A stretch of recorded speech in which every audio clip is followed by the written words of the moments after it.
우리에게 주시는 하나님의 말씀은 요한복음 11장 47절부터 57절까지입니다.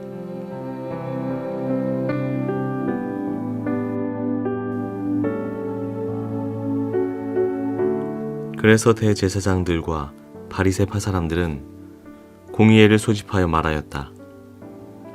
이 사람이 표징을 많이 행하고 있으니 어떻게 하면 좋겠습니까? 이 사람을 그대로 두면 모두 그를 믿게 될 것이요. 그렇게 되면 로마 사람들이 와서 우리의 땅과 민족을 약탈할 것입니다. 그 가운데 한 사람으로서 그 해의 대제사장인 가야바가 그들에게 말하였다. 당신들은 아무것도 모르고 한 사람이 백성을 위하여 죽어서 민족 전체가 망하지 않는 것이 당신들에게 유익하다는 것을 생각하지 못하고 있소. 이 말은 가야바가 자기 생각으로 한 것이 아니라 그 해의 대제사장으로서 예수가 민족을 위하여 죽으실 것을 예언한 것이니 민족을 위할 뿐만 아니라 흩어져 있는 하나님의 자녀를 한데 모아서 하나가 되게 하기 위하여 죽으실 것을 예언한 것이다. 그들은 그날로부터 예수를 죽이려고 모의하였다. 그래서 예수께서는 유대 사람들 가운데로 더 이상 드러나게 다니지 아니하시고 거기에서 떠나 광야에서 가까운 지방 에브라임이라는 마을로 가서 제자들과 함께 지내셨다. 유대 사람들의 유월절이 가까이 다가오니 많은 사람이 자기의 몸을 성결하게 하려고 유월절 전에 시골에서 예루살렘으로 올라왔다.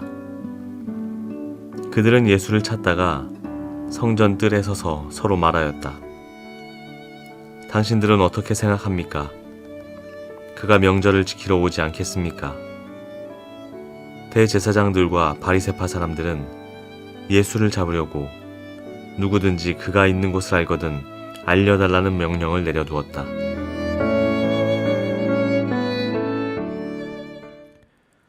나사로야 나오너라. 예수님께서는 죽은 나사로가 다시 살아나는 기적을 베푸셨습니다. 45절에 이 사건을 본 많은 사람은 예수님을 믿게 됩니다. 어찌 보면 보고 믿는다는 것이 마냥 나쁜 것은 아닙니다. 신앙에 대한 의심을 품어도 괜찮습니다. 오히려 신앙의 여정에서 의심하는 것은 지극히 자연스러운 것입니다. 아니, 오히려 반드시 필요한 것이라 말하고 싶습니다. 질문은 필요 없다는 쓸데없는 권위의식과 무지에 대한 부끄러움이 몽둥이로 변해서 오히려 의문과 의심하는 자들을 마구 때리기도 합니다. 이러한 분위기는 바뀌어야 합니다.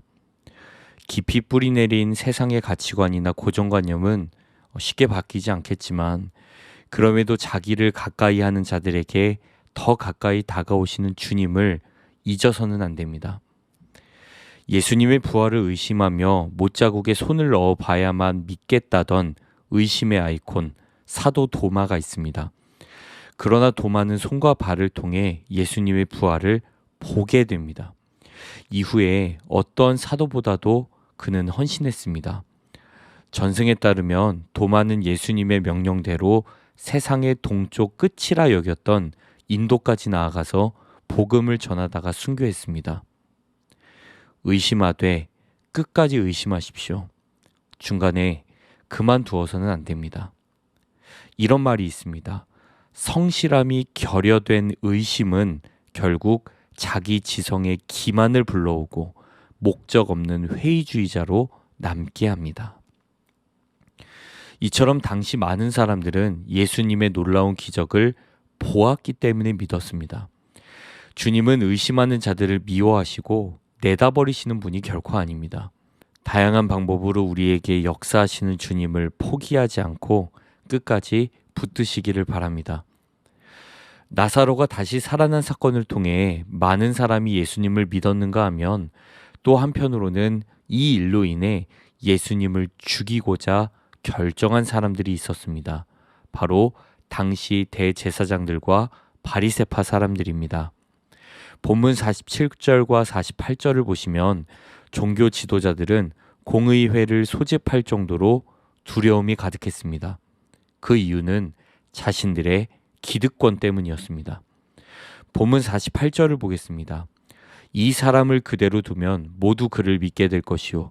그렇게 되면 로마 사람들이 와서 우리의 땅과 민족을 약탈할 것입니다.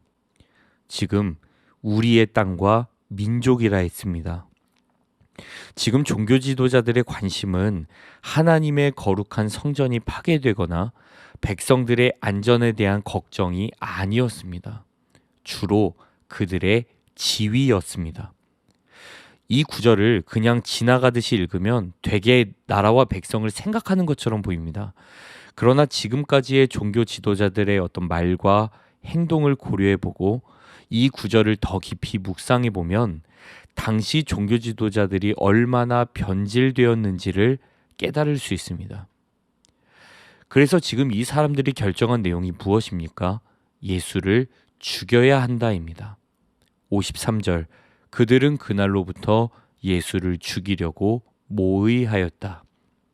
그런데 여기서 또 주목해야 할 점이 있습니다. 그것은 당시 대제사장이었던 가야바의 발언입니다. 본문 49절 이하의 말씀을 보겠습니다. 그 가운데 한 사람으로서 그 해의 대제사장인 가야바가 그들에게 말하였다.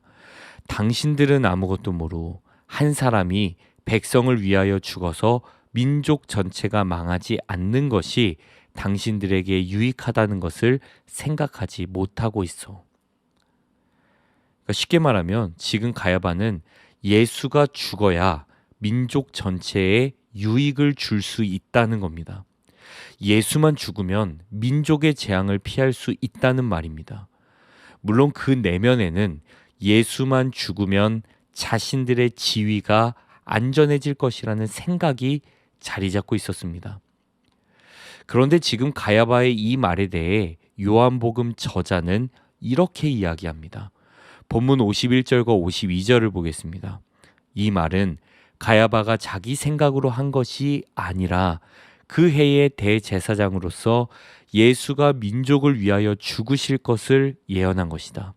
민족을 위할 뿐만 아니라 흩어져 있는 하나님의 자녀를 한데 모아서 하나가 되게 하기 위하여 죽으실 것을 예언한 것이다. 어찌 보면 가야바의 말 속에는 진리가 담겨져 있습니다. 예수님은 자신의 몸을 내어주시기 위해 이 땅에 오셨기 때문입니다. 유대 사람들뿐만 아니라 흩어져 있는 하나님의 자녀까지 품으시고 구원하시기 위해 오신 분 바로 예수님입니다. 우리는 여기서 하나님의 큰 그림을 보게 됩니다. 이 큰 그림에 대해서 사도 바울은 이렇게 말합니다. 로마서 5장 18절과 19절입니다. 그러니 한 사람의 범죄 행위 때문에 모든 사람이 유죄 판결을 받았는데 이제는 한 사람의 의로운 행위 때문에 모든 사람이 의롭다는 인정을 받아서 생명을 얻게 되었습니다. 한 사람이 순종하지 않음으로 말미암아 많은 사람이 죄인으로 판정을 받았는데 이제는 한 사람이 순종함으로 말미암아 많은 사람이 의인으로 판정을 받을 것입니다. 태초의 인류 아담의 범죄와 불순종으로 인해 우리 모두는 유죄 판결, 즉 사형을 선고받았습니다. 그러나 예수 그리스도 한 분의 죽으심으로 인해 모든 사람이 무죄 판결, 생명을 선사받게 되었다는 겁니다. 겉으로 보면 당시 종교 지도자들이 예수님을 향해 유죄 판결을 때린 것으로 보입니다. 그러나 크게 보면 이 모든 과정은 하나님의 뜻이고 구원 역사의 한 과정이었던 겁니다. 요한복음 12장 24절, 내가 진정으로 너희에게 말한다. 밀알 하나가 땅에 떨어져서 죽지 않으면 한 알 그대로 있고 죽으면 열매를 많이 맺는다. 우리가 믿는 예수님, 어떤 길을 가고 계십니까? 십자가의 길, 죽음의 길, 한 알의 밀알로서의 삶으로 한 걸음씩 가고 계십니다. 예수님은 많은 사람들이 생명을 얻을 수 있도록 자기 자신을 버리시는 길을 향해 나아가고 계십니다. 오늘 본문 속 두 부류가 인상 깊게 남습니다. 예수님을 보고 믿은 사람들과 예수님을 보고 죽이려는 사람들입니다. 기독교는 결코 활동의 종교가 아닙니다. 실천의 종교가 아닙니다. 기독교의 핵심은 예수님과의 연합, 예수님과의 함께함입니다. 활동은 주님께서 이끌어 주시는 겁니다. 우선순위는 우리가 아직 죄인이었을 때에 가장 깊은 사랑과 은혜를 베풀어 주신, 보여주신 그 주님 안에서 살아가는 것입니다. 그래서 지금도 우리는 여전히 감사와 소망으로 주님을 예배합니다. 주님과의 만남을 통해 새로운 용기와 힘을 얻으며 살아갑니다. 이 모든 것은 한 사람, 예수님을 통해 새롭게 열린 생명의 길입니다. 자신의 몸을 내어주시기까지 우리를 사랑하신 예수님의 은혜와 그 사랑을 더욱 깊이 묵상하기를 원합니다. 그 감격과 그 기쁨이 우리 모두에게 흘러 넘칠 수 있기를 주님의 이름으로 축복합니다. 기도하겠습니다. 주님, 오늘 말씀을 통하여서 다시 한번 주님의 그 놀라운 구원의 계획을 보게 됩니다. 우리가 아직 죄인이었을 때에 우리를 향하신 그 주님의 사랑을 보여주시기 위해 예수님을 이 땅에 보내셨다는 사실을 다시 한번 기억합니다. 그리고 예수님께서 이 땅에 오신 이유는 살아있기 위해서가 아니라 자신은 죽고 모든 사람들에게 구원의 그 은혜를 베푸시기 위함이었다는 사실을 다시 한번 깨닫습니다. 주님, 이 사실이 우리 가운데 믿어지기를 원합니다. 그것으로 만족하기를 원합니다. 주님께 감사드리며 우리를 사랑하시되 끝까지 사랑하시고 우리를 위해 자신의 몸을 내어주시기까지 우리를 사랑하신 예수 그리스도의 이름으로 기도합니다. 아멘.